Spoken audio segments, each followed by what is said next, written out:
and it will rush me, not knowing what they're doing. I've guarded myself, so luckily all I came out with, because when the guy hit me, he got a pole, like a pole like this, and he hit me in the face of the pole on the staircase.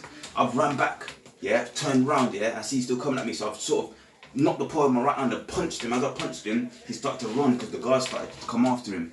And before I know, all the guys are chasing him, and what I realise is, I'm looking around, I see all these guys start circling me. I'm like, what's going on? And they're all just trying to hit me. I've had to just guard myself up. Luckily when I guarded myself up, because I've done boxing and that, I was able to block myself enough and back myself into a wall so they couldn't get me on the floor. And then when it all finished, the only thing that I had was a massive sort of, like, I'll show you, but there's like a little... Go and feel this shit.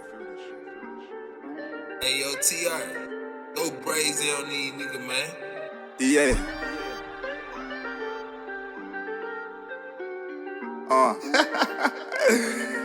Oh yeah.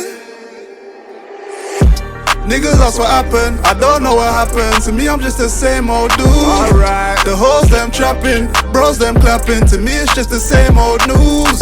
It's a also sad thing. Got bros on landings, beefing with the same old scrolls. I'm like, oh, can you hear us now? We grew up rough, but we feel us now. I just came up with a pen. Delinquent Nation, Prison Diaries. This is Timbo Slice. What on? What are you saying, mate? What are you saying? I'm good, mate. I'm good. Just out here, you know what I mean?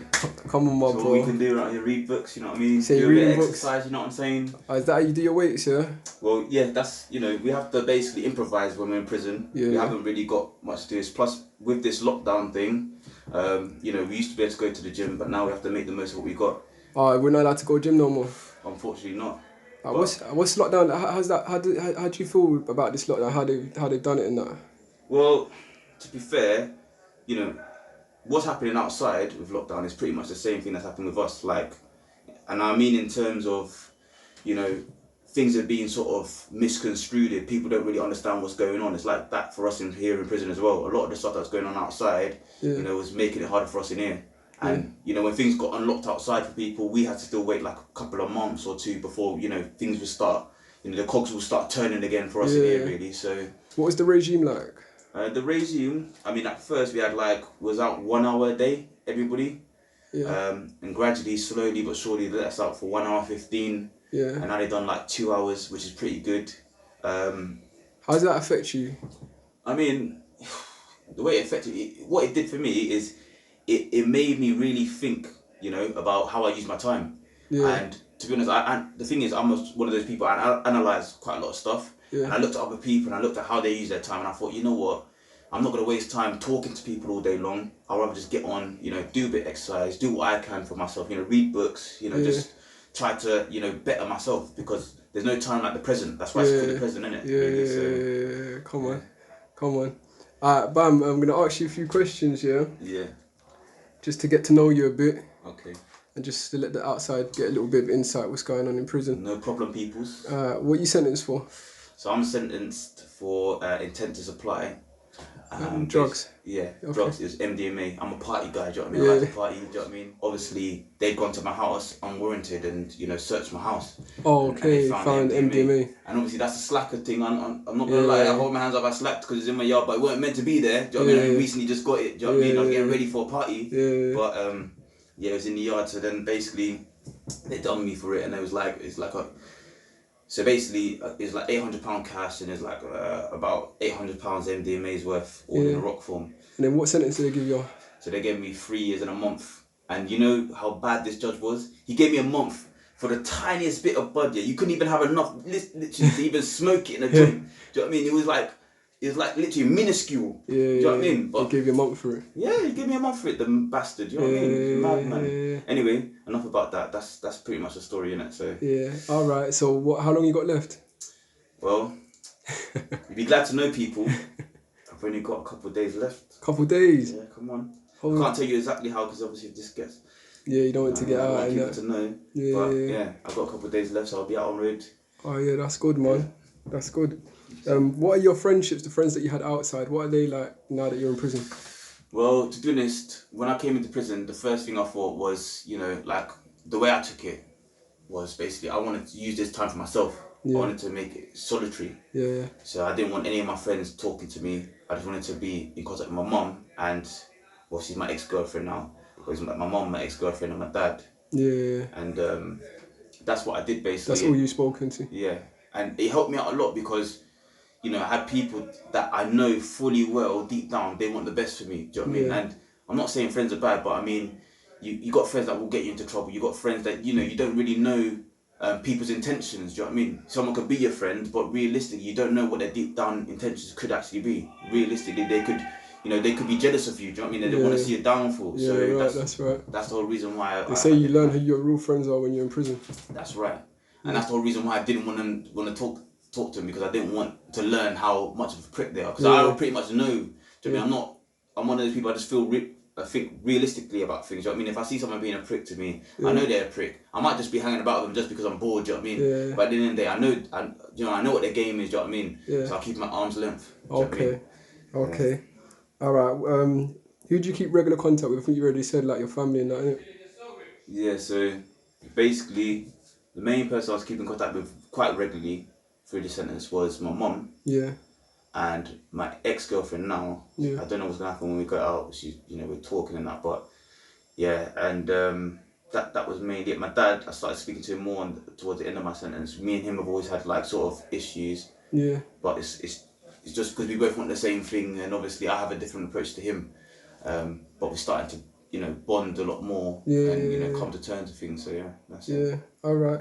What's your favourite food in jail? You know what? My favourite food in jail, I know most men don't eat the jail food, but you see me,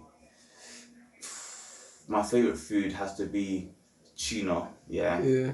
Tuna and mackerel. Yeah. Mix it up in a little kettle. Yeah. I ain't got the kettle here. Oh yeah. So you cook it up yourself. We got footage of like cooked up food and that. Yeah. Yeah, that's it. Do you know what I mean? Yeah, Tuna mackerel in the kettle, get some couscous. Do you know what I mean? Yeah. And then just fucking put some seasoning on that. So your favourite food is food that you make yourself, yeah? Yeah, man. Or every now and then, if they're gonna give me a little burger or something, I don't mind that. Yeah, you know what burger I mean? days, yeah. Every Monday. Trust me. Yeah. But you know me, I eat a lot. Do you know what I mean? I Yeah. eat bare. I'll come down there and say, anybody don't want their food, I'll take it. Do you know what I Yeah, mean? So cool. that's me.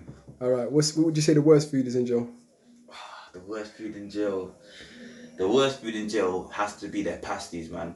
Oh, yeah. It's freaking disgusting. Every pasty I've ever ate, I don't know what they do. It's like cardboard. Do you know what I mean? Literally, yeah. You eat the pasty. It's all of it is air. There's only like a tiny minuscule bit of meat. There's nothing in it. Nothing in it. And then it's all like liquid, like all this water vapor that's been evaporated in it. It's just disgusting, honestly. Like it's horrendous. It's horrendous. What are you proud of since being in prison? What I'm proud of since being in prison is... See you reading your books and that. Yeah, reading my books. Working out every day on the yard. That's it as well. Reading the books as well, I think has to be probably one of the main things that's made me quite proud of myself, because with these books, it's like, it just gave me a different perspective on life, and a lot of things I used to think to myself anyway, it's sort of solidified a lot of things about just being happy in general. Like, no matter what anybody else thinks, you just be happy for yourself. Right, Don't worry about other people. Do you know what I mean? It's like a lot of the stuff that happens nowadays is like everybody's too worried about, you know, what everybody else thinks they're doing. Do you know what I mean? All superficial stuff. And I don't think that's really the most important thing in life. You know what I mean? You know, when you have a family, I used to watch my dad, as a kid, My dad used to do things that I think is embarrassing when I was a kid. I used to be, don't do that, that's embarrassing, But then as I grew up and I started realising stuff that he did, because I'm kind of like him, do you know what I mean? I do embarrassing stuff, but I find it funny because I find it funny to myself, even if no one else finds it funny. Do you know what I mean? But then I start to realise, like, that's actually a good trait to have, because you're just confident no matter what. Do you know what I mean? Nothing can get you down. So how old are you now? Me, I'm 27 now. 27. So ladies, you know, 27, so. All right. But yeah. Say no more. We'll carry this on in a couple of days. Nation, Prison Diaries. Tim, what going? What's going on? Back again, yeah. Yeah. You saying just been doing a workout? Yeah.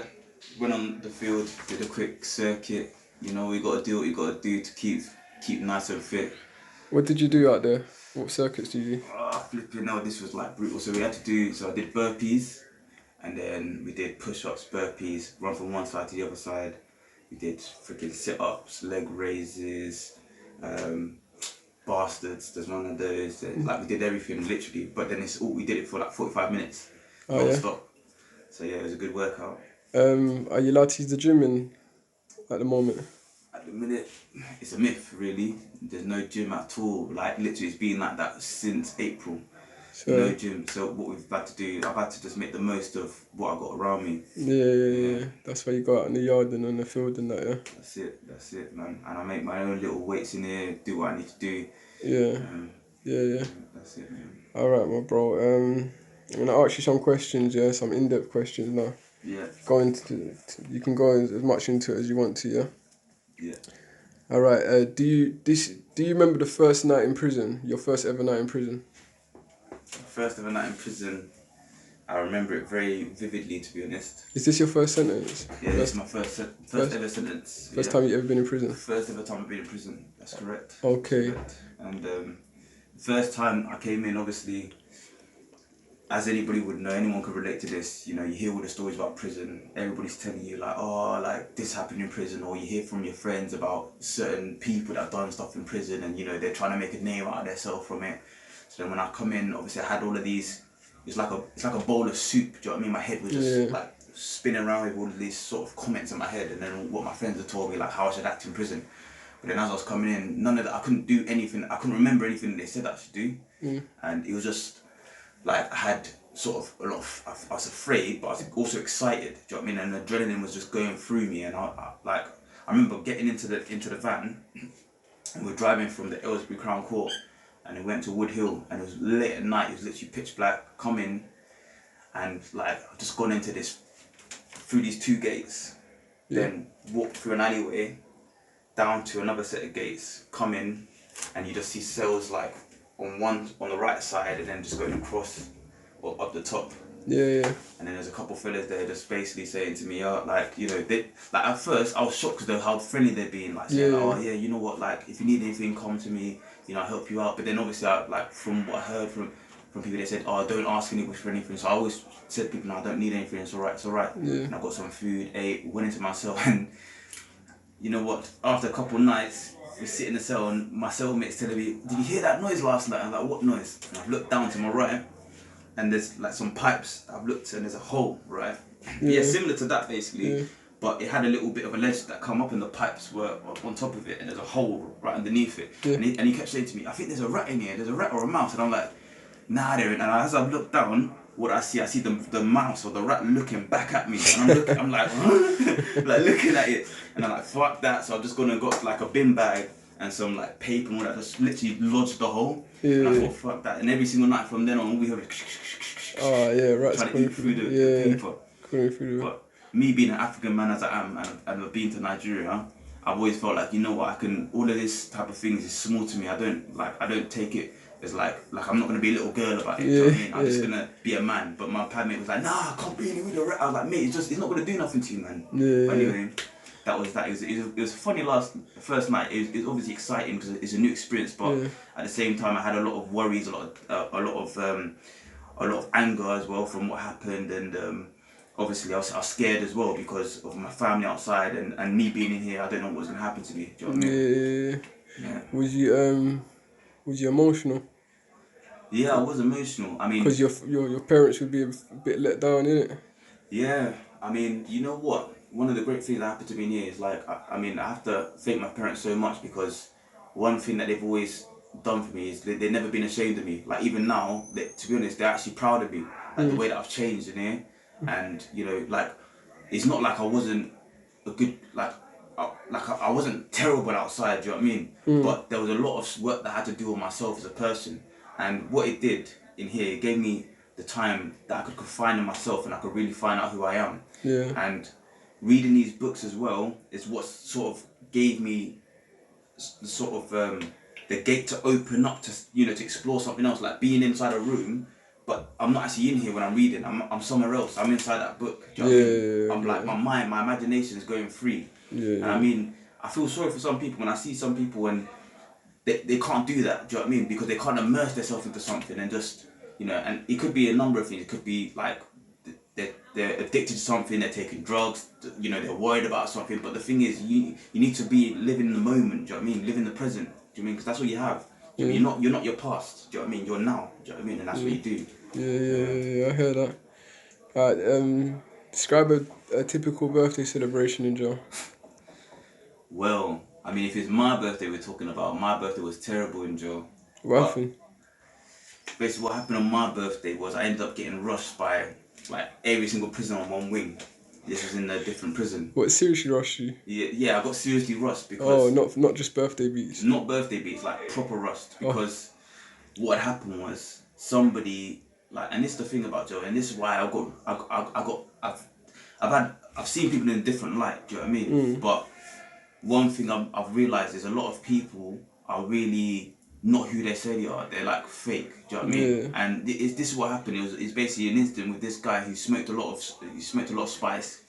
He got paranoid because I said I know his girlfriend from somewhere, but I wasn't saying it like I shagged his girlfriend or anything. At the time when I'd seen his girlfriend, I'd been with my girlfriend. Yeah. But because of his paranoia, instead of him bothering to ask me about where it was, he just assumed that I'd shagged his girlfriend. Okay. So then what he'd done is he'd gone and started telling everybody in the wing that, yo, you want it, not telling them exactly what they're going to do. But this is what I'm saying about people in prison, like the people that are in prison, they have no mind for themselves. Because if somebody tells you to go and jump off a bridge, would you just go and jump off the bridge without even thinking? You get what I'm saying? So they're all just saying, you want it, and then it all rush me, not knowing what they're doing. I've guarded myself, so luckily all I came out with, because when the guy hit me, he got a pole, like a pole like this. Yeah. And he hit me in the face of the pole on the staircase.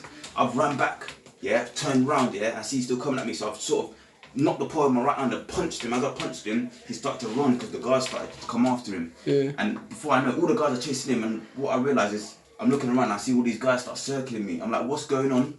And they're all just trying to hit me. I've had to just guard myself up. Yeah. Luckily when I guarded myself up, because I've done boxing and that, I was able to block myself enough and back myself into a wall so they couldn't get me on the floor. Okay. And then when it all finished, the only thing that I had was a massive sort of, like, I'll show you, but there's like a little bit of a bruise on my face, but it's not really there anymore. Yeah. I had like a big lump there, do you know what I mean? Yeah.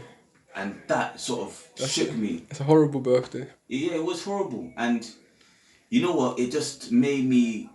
You know what? There's a lot of people take it as traumatic and think like, oh, you know what? I can't go on with life or anything. But I thought, you know what? It made me tougher because it made me realise, that people are fickle. There's a lot of people that are shallow, fickle people. They're not deep. They don't think for themselves. Do you know what I mean? They're, you know, they're like an automaton. Do you know what I mean? Like a robot. They don't even actually, you know, think for themselves. They just take instructions. They're reactive. They're not proactive. You know what I mean? Life's about being proactive, about doing stuff yourself, not reacting to things. You know what I mean? Yeah. Trying to find out what it is. We're human beings. We've got a brain. You know what I mean? You need to use it. If you're not going to use your brain, then do you know what I mean? What are you here for? Yeah. You know what I'm saying? So that was like a bad birthday, yeah. Yeah, man. It was a bad birthday, but you know what? We thank God. I'm still here. I'm still alive. Yeah. So Come on. come on. Yeah. What's your funniest memory in here to date? My funniest memory here to date. Oh man, I've got so many funny memories. Probably my funniest memory is when my dad came and we started chatting, and then when I was talking to my dad, I was talking to my dad about basically this fight that I had in here. And I was saying to him how, like, because I train every day, and there was this guy, he don't do nothing, don't train at all. Yeah, but every single day he was kept like trying to push me to fight him, and I kept saying I don't want to fight you.